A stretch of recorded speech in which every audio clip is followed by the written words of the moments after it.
नमस्कार, अरुणाचल समाचार में आपका स्वागत है। मैं हूं हरी शोभा। आइए बुलेटिन में सबसे पहले देखते हैं मुख्य समाचार।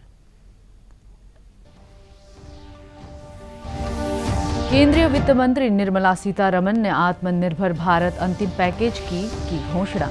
कहा, सरकार रोजगार सृजन के लिए मनरेगा, स्वास्थ्य क्षेत्र और शिक्षा पर करेगी अधिक खर्च। पीएम विद्या योजना के तहत ऑनलाइन शिक्षा और ईज ऑफ डूइंग बिजनेस पर होगा जोर। राज्य के गृह मंत्री बामंग फेलिक्स और शिक्षा मंत्री ताबा तेदिर ने राजधानी क्षेत्र ईटानगर के बीपीएल कॉलोनी में क्वारंटाइन सुविधाओं का लिया जायजा। गृह मंत्री ने लोंगडिंग घटना को दुर्भाग्यपूर्ण बताते हुए कहा, स्थिति नियंत्रण में है।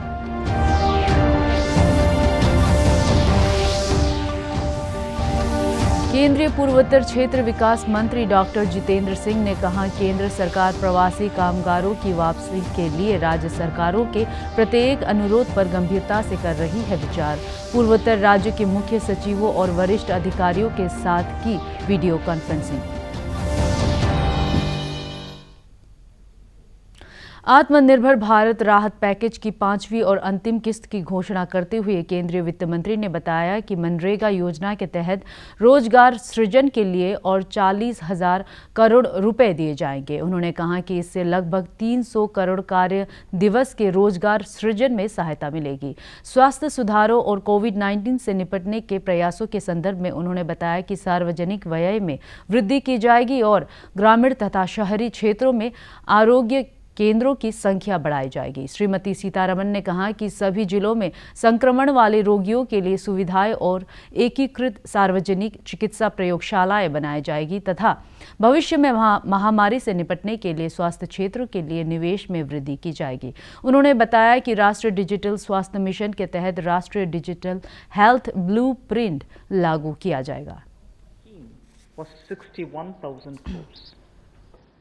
We know, and I've yesterday referred to it, even day before we spoke about it, a lot of workers are going back to their villages, and we've made provision so that they can also join in if they want to enroll in Manrega. So, government will now allocate an additional 40,000 crores.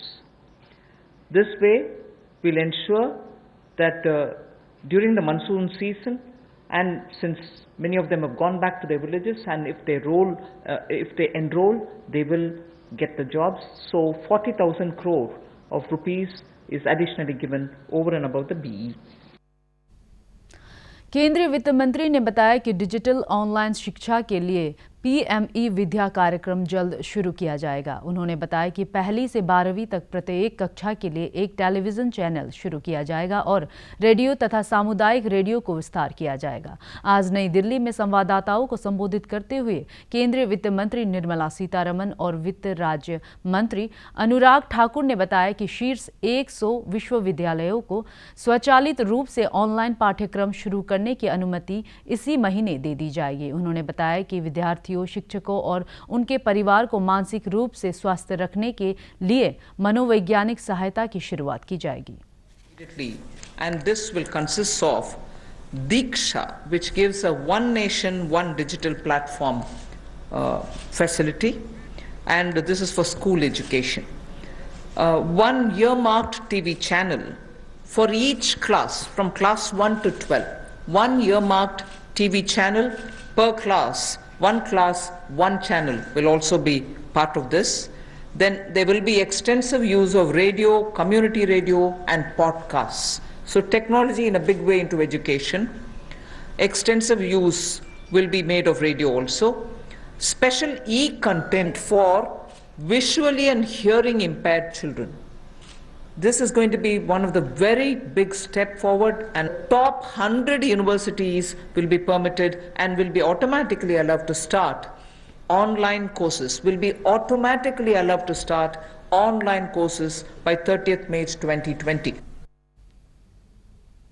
केंद्रीय वित्त मंत्री ने बताया कि दिवाला कार्रवाई शुरू करने के लिए चूक की सीमा 1 लाख रुपए बढ़ाकर 1 करोड़ रुपए कर दी गई है।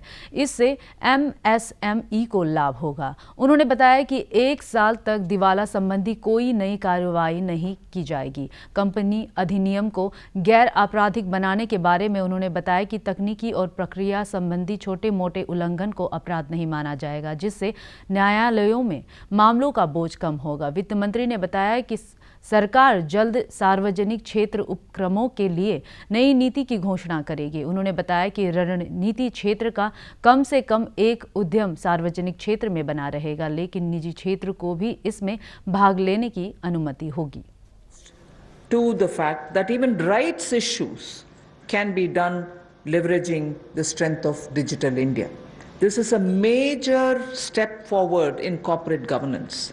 So this is something which, because of the pandemic, the Corporate Affairs Ministry has been very proactive to engage with the companies and understand how best their problems could be sorted out. So that was a measure taken in such a context.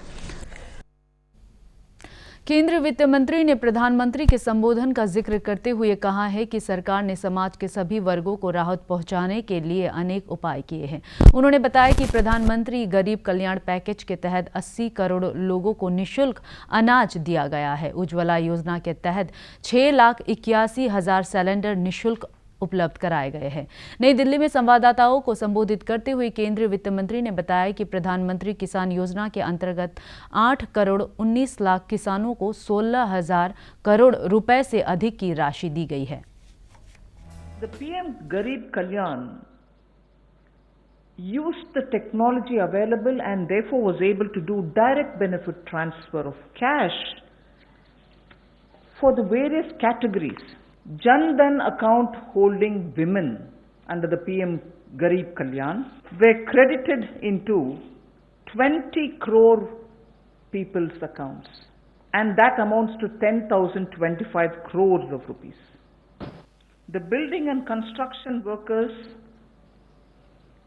received their financial support amounting to 3,950.35 crores.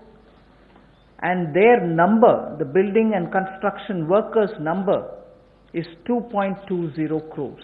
Imagine each one of these numbers and their implication in terms of size. And all of them received the money directly into their accounts purely because DBT was possible. राज्य के गृह मंत्री Bamang Felix और शिक्षा मंत्री ताबा तेदिर ने आज राजधानी क्षेत्र ईटानगर के लेखी विलेज में स्थित बीपीएल कॉलोनी में क्वारंटाइन सुविधाओं का जायजा लिया। इस अवसर पर आपदा प्रबंधन सचिव सोनल स्वरूप, पापुमपारे जिला उपायुक्त पीगे लीगू और राजधानी क्षेत्र जिला उपायुक्त कोमकर दोलू मौजूद थे। श्री फेलिक्स और तेदिर ने आला अधिकारियों के साथ क्वारंटाइन से जुड़े विभिन्न मुद्दों पर विचार विमर्श किया। लॉन्गडिंग घटना पर प्रतिक्रिया व्यक्त करते हुए गृह मंत्री बामंग फेलिक्स ने इसे दुर्भाग्यपूर्ण करार देते हुए कहा कि स्थिति नियंत्रण में है। The situation is under control. जो हुआ very unfortunate, situation is under control. अभी जैसा आहिस्ता आहिस्ता ये वायरस फैल रहा है तो हम लोग को पब्लिक को भी चाहिए थोड़ा सतर्क रहना पड़ेगा। अभी तो उपाय तो नहीं है, मतलब ऐसा है कि ऐसा एक समय भी आ सकता है कि will have to live with virus. So इसलिए ऐसा अगर परिस्थिति होता है तो कोई पैनिक नहीं होना है पब्लिक को। वो अपना जो सोशल जो हमने एसओपी हेल्थ डिपार्टमेंट ने जो जारी किया या डिस्ट्रिक्ट एडमिनिस्ट्रेशन ने जो जारी किया उन लोग को मानते हुए पब्लिक भी रहना है, सोशल डिस्टेंसिंग वगैरह करना है और ज़्यादा बाहर हो ना घूमे तो ज़्यादा अच्छा है। केंद्रीय पूर्वोत्तर क्षेत्र विकास मंत्री डॉक्टर जितेंद्र सिंह ने कहा है कि केंद्र सरकार प्रवासी कामगारों की वापसी के लिए राज्य सरकारों के प्रत्येक अनुरोध पर गंभीरता से विचार कर रही है। कोविड-19 पर पूर्वोत्तर राज्यों के मुख्य सचिवों और वरिष्ठ अधिकारियों के साथ वीडियो कॉन्फ्रेंसिंग के जरिए बैठक में डॉक्टर जितेंद्र सिंह ने कहा कि पूर्वोत्तर राज्य सरकारों से वापसी के इच्छुक लोगों की सूची प्राप्त करने की व्यवस्था की गई है। उन्होंने कहा कि पूर्वोत्तर क्षेत्र विकास मंत्रालय प्रवासी कामगारों और अन्य लोगों को सुरक्षित ढंग से लाने ले जाने के लिए रेजिडेंट आयुक्तों और नोडल अधिकारियों के साथ समन्वय कर रहा है। सम्मेलन में 8 पूर्वोत्तर राज्य सरकारों के प्रतिनिधियों ने देश के विभिन्न भागों में प्रवासी कामगारों और अन्य लोगों की वापसी की मौजूदा स्थिति की जानकारी दी। उन्होंने प्रधानमंत्री के 20 लाख करोड़ रुपए के आर्थिक पैकेज के प्रभाव और आने वाले दिनों में दी जाने वाली रियायतों का आकलन भी प्रस्तुत किया। राष्ट्रीय आपदा प्रबंधन प्राधिकरण ने सभी राज्यों में आगामी 31 मई तक लॉकडाउन को बढ़ाने का निर्देश दिया है। इधर कोविड-19 संक्रमण को फैलने से रोकने के लिए ईटानगर नगर पालिका परिषद IMC द्वारा बंदरदेवा चेक गेट से लेकर राजधानी ईटानगर के विभिन्न इलाकों में वायरस रोधी दवाओं का छिड़काव किया जा रहा है। IMC के अधिशासी अभियंता तादर तारांग ने सभी स्वच्छता कर्मियों को प्रोत्साहित करते हुए क्वारंटाइन सेंटरों से नियमित सैनिटाइजेशन करने को कहा। उन्होंने कहा कि महामारी के खिलाफ लड़ाई में स्वास्थ्य कर्मियों के साथ स्वच्छता कर्मियों की भी महत्वपूर्ण भूमिका है। अभी लॉकडाउन 3 रिलैक्सेशन के बाद में हमारा काम भर गया था, अभी भी बढ़ा हुआ है। हम लोग आज भी सुबह से लेके ईटानगर में जितना पेड क्वारंटाइन ये है होटल्स है उसको हमने सैनिटाइज किया है और नाहलन को सैनिटाइज किया है। और ये पेड क्वारंटाइन ये होटल्स को अभी जो सरकार ने लेकी में BPL कॉलोनी को अल्टरनेट क्वारंटाइन सेंटर्स के लिए घोषित किया है, तो वहाँ में भी टीम हम लोग sanitization team, garbage lifting team और टॉयलेट क्लीनर्स वगैरह हमने ऑलरेडी हम लोगों ने तैयारी कर चुका है। अरुणाचल प्रदेश के विभिन्न हिस्सों के किसानों को मेगा फूड पार्क प्रोजेक्ट की तरफ से अमरूद की उन्नत किस्म ललित के पौधे वितरित किए जाएंगे। मेगा फूड पार्क के प्रमोटर लिखा माज ने बताया कि राज्य भर में किसानों को 50,000 अमरूद के पौधे वितरित करने की योजना है। उन्होंने प्रधानमंत्री द्वारा घोषित आत्मनिर्भर भारत आर्थिक पैकेज की सराहना करते हुए कहा कि इससे ग्रामीण स्तर पर उत्पादन को बढ़ाने के लिए प्रोत्साहन मिलेगा। उन्होंने कहा कि राज्य में कृषि, बागवानी और पशुपालन क्षेत्र के विकास से आत्मनिर्भरता के लक्ष्य को हासिल किया जा सकेगा।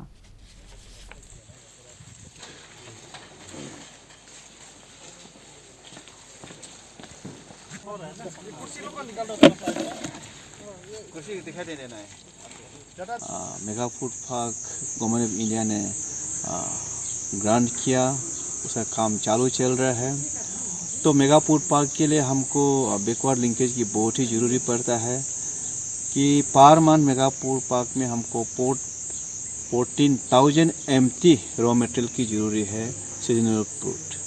तो उसको ध्यान में रखते हुए 50,000 गुआवा सप्लिंग फ्री में ललित वैरायटी का देने का जितना इज्जत का फार्मर को देने का डिसाइड कर लिया। मेगा फूड पार्क प्रोमोटर की तरफ से फार्मर लोग को प्रमोट करना है और हमारा इज्जत गवर्नमेंट पेमा सरकार जी ने मेगा फूड पार्क को पूरा बैकिंग कर रहा है। तो मुझे पूरा उम्मीद है कि इज्जत गवर्नमेंट का सहयोग से mega food park on time में 2021 लास्ट तक होगा। तो इसीलिए उससे आगे कि हमको बैकवर्ड लिंकेज स्ट्रेटनिंग करना है। और जब वो शुरू होगा, अरुणाचल का जितना भी प्रोड्यूस है हॉर्टिकल्चर का सब यहीं में आएगा। 14,000 MT क्वांटिटी उसका रिक्वायरमेंट है। तो वो सिचुएशन में आज जैसे हमारा फार्मर बोलते हैं कि हम प्रोड्यूस तो करते हैं लेकिन मार्केट नहीं मिलता है, वो इशू जो है वो रिजॉल्व हो जाएगा और फार्मर को मार्केट मिलेगा और सही रेट मिलेगा उन लोग को। राजधानी क्षेत्र के निर्जुली स्थित सेंट्रल पोल्ट्री फार्म ने राजधानी क्षेत्र में अंडे और मुर्गी की आपूर्ति शुरू कर दी है।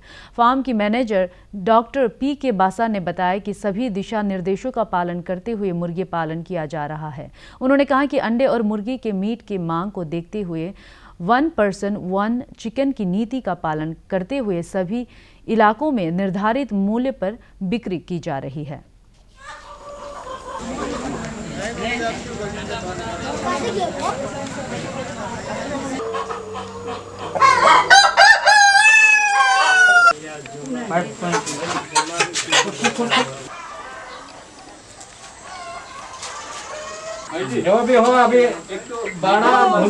कोविड-19 आउटब्रेक का वजह से हम लोग का इधर भी दियो से हम लोग निकालने नहीं पाए हैं।